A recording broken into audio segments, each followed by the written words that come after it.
So a couple came in. The father had been visited and been investing in gold coins, gold bars, all sorts of investments, silver as well. And dealers had been coming to his house to give him the coins. And while he was bedridden, he couldn't go out and get them tested. And they come in to cash in some of them, and it turns out all of them were fake. Oh no. But not a single thing was legitimate. We would have been happy to buy anything that was real, but they actually came in with a handful of things and left and brought back all of the rest of it for us to check. And unfortunately, not a single thing was real. And there was millions of dollars worth of investment, and it was just gone.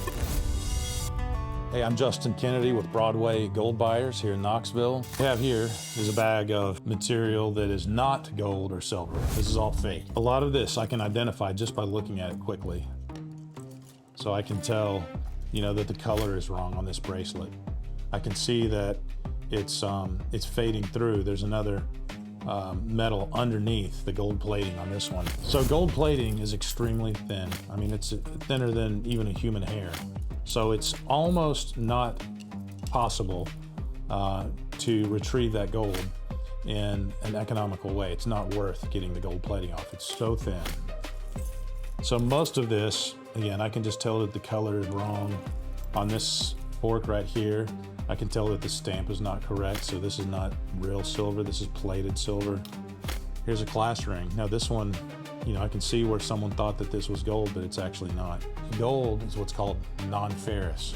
That is, it's not magnetic. What we do is we take this magnet and I can just run it across this, and a lot of things are gonna pick up because they're not real.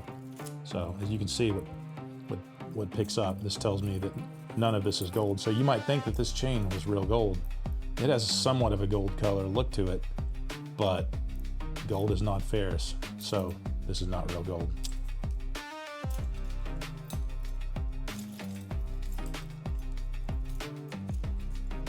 All of this picks up. So it's all fake.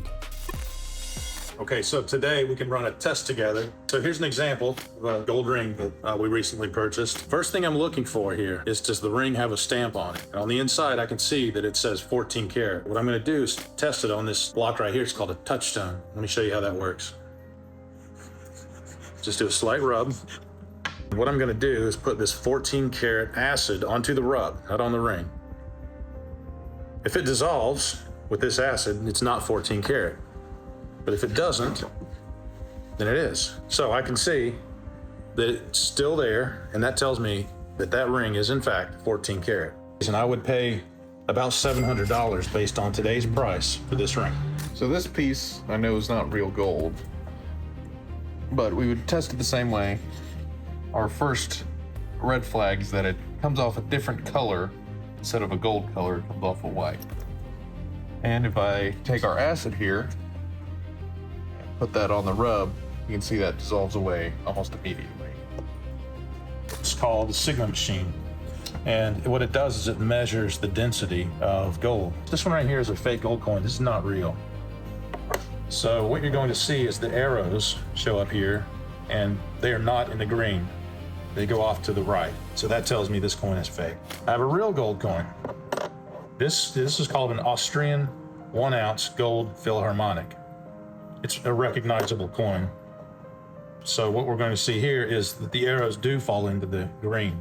So this machine cost a couple $1,000, and it's really good for identifying gold coins versus fake coins. I'm Justin Kennedy with Broadway Gold Buyers, and this is my store at 2831 North Broadway in Knoxville, Tennessee.